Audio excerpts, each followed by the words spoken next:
It is finally over. How's it going, everybody? My name is Serge. If you're new to the channel, you're probably going to hate this video because it's incredibly controversial subject matter that seems to really provoke a lot of people to not like what I have to say, but that is okay. Obviously, if you watch my channel, then you already probably even maybe have an idea where I'm going with this video. But this video is not to throw any shade at any artist for any reason at all, but really just an observation on the current state of the music industry, and specifically rock and metal music, which is what is my first love in terms of genre music-wise in my life. And it's just kind of sad to see it all go downhill for the last decade or so. Before I jump into today's video, I just want to mention my free monthly newsletter. If you hit the link in the description below, it will forward you to my website with a sign-up form, and you will be forwarded my free monthly newsletter as well as all of my tabs for every single video on my YouTube channel. And of course, with that, you'll have access to my email address. Please feel free to email me with any guitar or gear-related questions anytime. So with that being said, let's just jump right into today's video. It's all over, finally. What am I talking about? What is over?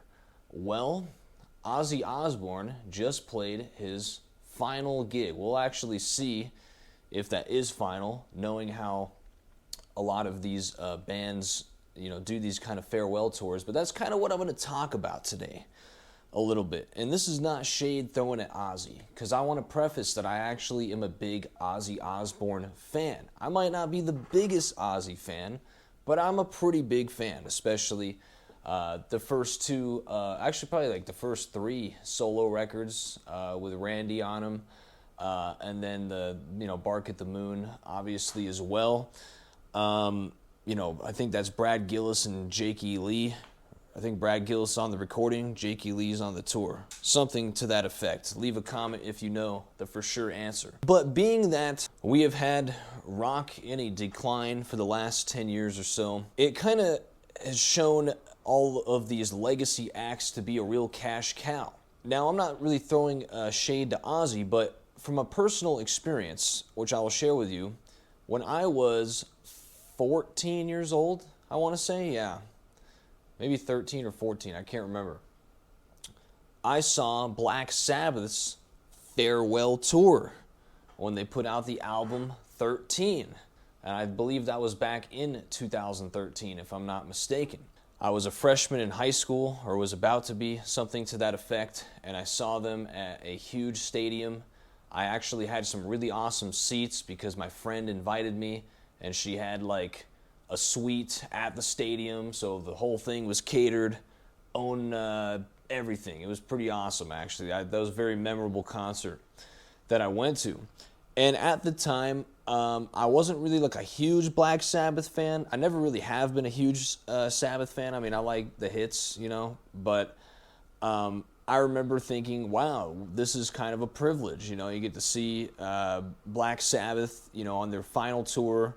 I'm very glad that, I'm the age that I am and alive, to kind of get to like see this moment, because I was so into rock music and inspired and in bands and playing guitar every day of my life. I thought that was a privilege. But then, years later, obviously, they never retired. And I think they did a couple farewell tours. I've actually seen quite a few farewell tours, believe it or not. I saw Scorpions, my first ever concert ever, my whole life. My dad took me to see Scorpions farewell tour. Well, what do you know? They did like 3 more after the fact.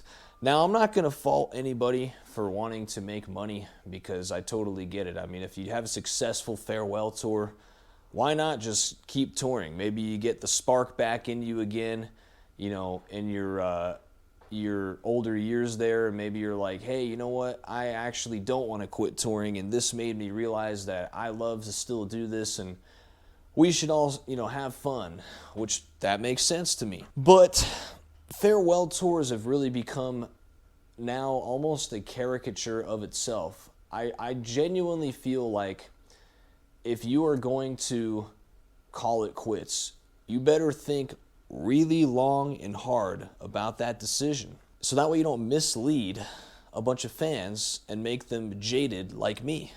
Because now I'm at a point where I just care not for any of these farewell tours. And I'm kind of more leaning towards the, you know what, can you guys just, it's fine. It's good. You don't even need to do a farewell tour. If you want to just put a headline in the paper and say that you're retiring, I'm fine with that. Because I don't want to be misled to pay for your farewell tour tickets, overpay for them, and then, you end up doing like 5 more tours and it wasn't really that special. Now, personally, these days, I don't really go to concerts anyways because they are overpriced. Truthfully, back in the day, I remember paying like $50, and I thought that was expensive. I was like, I get like a ticket for like $50. I'm like, damn, this is an expensive show. But now it's like $250, $300 for one night of your life. I'm like, dude, that's like 2 of my phone bills in one night. There's just no way. It is not worth it. Then I got to be next to a bunch of drunk people who are sweating on me, spitting on me, accidentally, of course, rubbing up next to me. I don't know. It's just not for me anymore. Mosh pits aren't for me anymore. That whole thing, right? So basically my point about this is I'm thankful and I hope that this is the end of an era for a lot of these legacy acts. And Ozzy being kind of at the forefront of that, he really is kind of the biggest one right now to call it quits, if that actually is true. Maybe it is. It seems like it might be this time, but who knows, like I said. But I think this is a good thing because I think the younger generation needs to see these bands kind of let go a little bit. And I use that word kind of sparingly because I know people are going to get mad by that. They'll be like, dude, how could you even say that? Disrespect. I'm not trying to disrespect anybody. But I think it's good for the younger generation to see this era of music kind of let go a little bit. As much as I've loved this music, and in a way, as jazz standards are to jazz musicians, a lot of these bands have almost become like rock standards to rock musicians. Like Crazy Train, you could almost say is like a rock standard at this point. Iron Man, Paranoid, those are almost like rock standards at this point, if you even want to consider it that. That would be a debatable subject. But anyways, I think it's good to open the door for a lot of these newer, if there can be newer bands to come out, because I think right now the industry has essentially milked these cash cow legacy bands for everything that they can, and the industry is really what dictates that. Because I made a video titled, you guys really hated this video. It was titled, "These Bands Should Retire." No one liked that video, but it's fine. I actually thought about it after I made the video, and I was like, I probably should actually address like the bigger issue in this, which is the music industry, like the actual people running the thing, not just the bands themselves, because to some extent they don't have a lot of control. Now, if you are a huge corporate conglomerate band, you definitely have some say, for sure. Like you got pull, whatever you say goes. So some of this, can fall on those bands. It's like, hey, why are you not bringing up newer artists on your tours? Why are you not doing that? Well, you have to follow the money, right? If these newer bands aren't going to bring in the money, at the end of the day, people want to profit, right? But I think the industry has really controlled most of these kind of corporate conglomerate cash cow bands for so long that we've gotten like how many Kiss farewell tours? They probably had the most, to be honest. Ozzy's another one. We've had quite a few, almost farewell situations with him. Aerosmith, I think they've done a couple. They just did one, and then they did the Vegas thing. It's like, okay, so you're not done. Rolling Stones, I want to say, have done a couple. There's a ton of them. The Who has done plenty of them. They're still out doing it. And then I feel like it becomes kind of like one of those stories that, in a way, it's like at one point you were the hero in your story, and then you stuck around long enough to become the villain. And I feel like, in a way, maybe that's what I'm feeling with this thing, because like I said, have a lot of love for all these bands, grew up with all of them, inspired me to play music. I play music now because of pretty much 90% of the bands that I mentioned. But I think, like I said, the industry has milked them for everything that they've got for so long that they've made a hole, a literal gap in the music business from these bands, which we'll say give or take from, honestly, 2000 and beyond that, like back from there. Like I'd say 2000, 2005-ish and back. I think that the industry has absolutely milked these bands to the point where you almost just don't even want a new record from them anymore. You know, at some point, it's just like, all right, I've seen you everywhere, right? Every festival's got the same bands headlining. It's like Slipknot, Avenged Sevenfold, you know, if you're doing the metal thing, right? Maybe Korn occasionally, actually, on that list. Five Finger Death Punch, that's another one. Look, they might be slightly newer than what I just said. I think their first album came out in like 2007. But still, that's almost 20 years long in the tooth. So every festival's got a 20-year-old band headlining. But let's look at, I want to say, let me look up the recent festival real quick, just so I can prove a point here. Chapel Roan, brand new artist, like as new as it can get almost at this point. I mean, I think maybe 2 years she's been around at this point, maybe. Could be wrong about that because I don't follow her super close, but I do know of her and her music pretty good. She's kind of like similar to a Billie Eilish situation, like just blew up real quick, in my opinion. But she headlined Reading and Leeds Festival. Reading and Leeds Festival, Chapel Roan is the headliner. Who else is the headliner? Travis Scott. That one's kind of a no-brainer. And Bring Me the Horizon, okay? So Bring Me the Horizon. I'm fond of this band. And this is kind of proving my point a little bit because Chapel Roan's really more in like the pop genre, the country genre, if you want to kind of go there with it. That genre of music, and this is kind of coming down to a genre basis here. That genre of music is propping up new artists to a point where they can headline a festival. Maybe even eventually she could probably headline a stadium like Billie Eilish does, okay? That is healthy growth for the genre. Now, that is a trickle-down effect. That helps everybody, okay? When an artist in a certain genre, and we're talking mostly original music here, but it can also even go into cover bands, and I'll get into that in a second. When an artist in a genre is propped up and is starting to make a ton of money, they're huge in the headlines, headlining festivals, headlining their own shows, doing world tours, Billboard singles, etc. That creates basically a trickle-down effect of growth in the entire genre for everybody that's a part of it.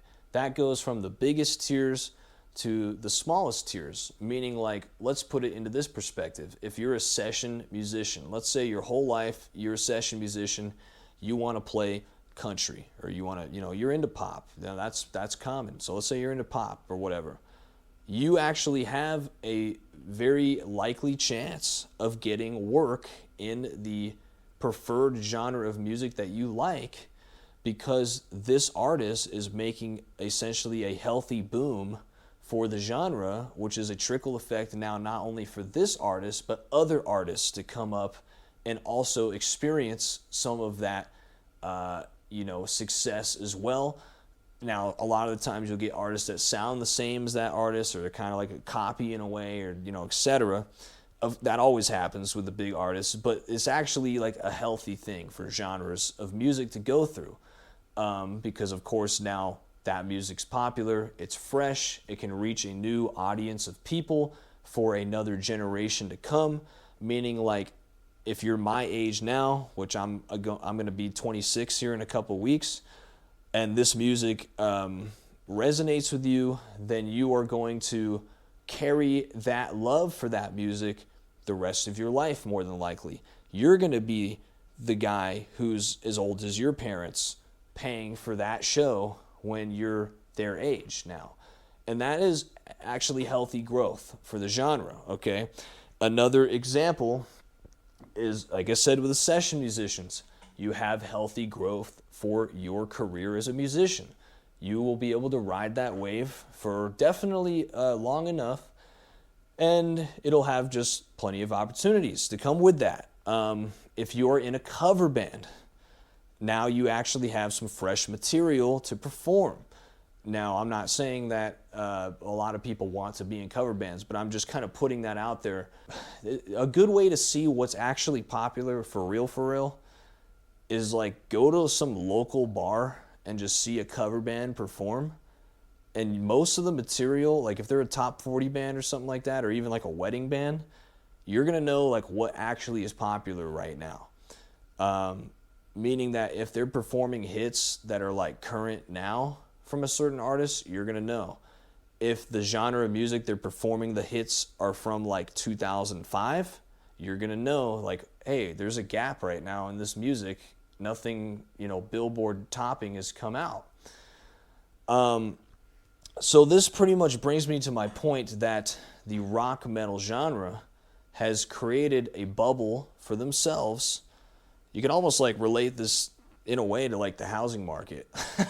How like young people have had a hard time buying homes now because the price has inflated so much. I feel like that's pretty much what's happened to the rock genre. Like the elitist rock stars that everyone has loved from kind of the eras that I mentioned have gotten propped up so much to a point where they are so unattainable to get there that now there's this gap that no one can get to achieve that kind of success again.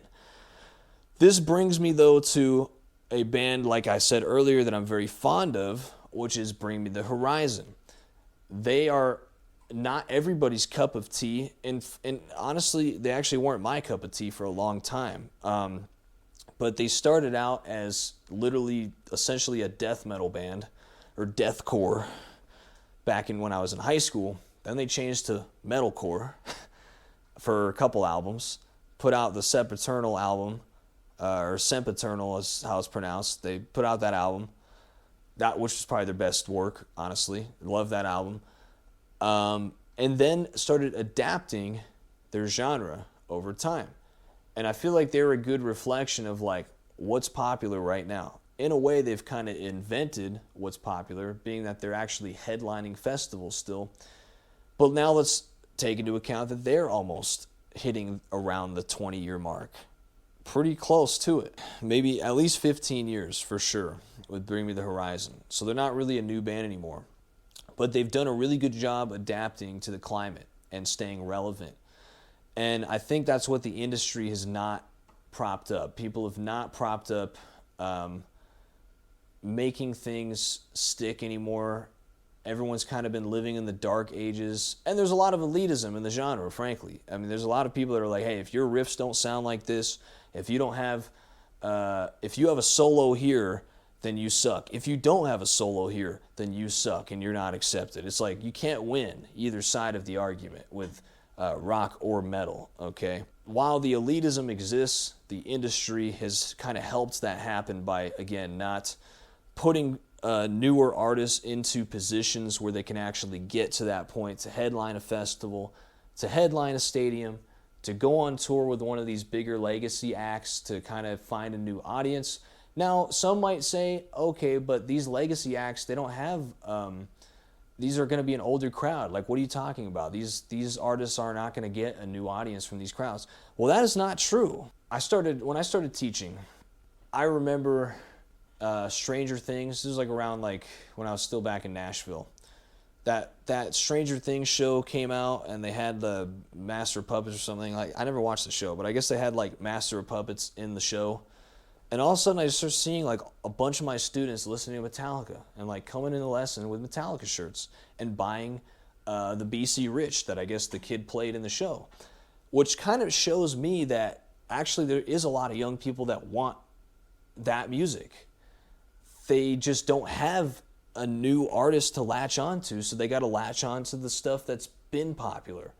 So it's not anyone's fault, in terms of consumer. It's not the consumer's fault that this is happening. It's really an industry problem here.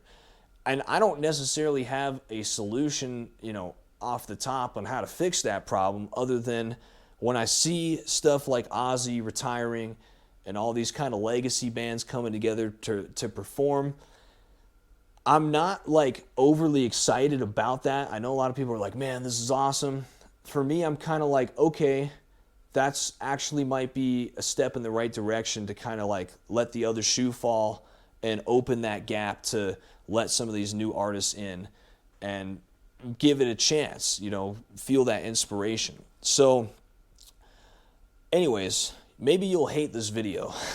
I always seem to provoke some sort of thought on the channel. So whether you love it or hate it, leave a comment below on your thoughts. And let me know what you think. What is the solution to get new music in the genre out into the face of the consumer? Let me know. Thanks for watching. Sign up for my free monthly newsletter. Get a free written guitar lesson every month and all of my tabs that I have on the channel. So with that being said, thanks for watching, and I'll see you on the next one.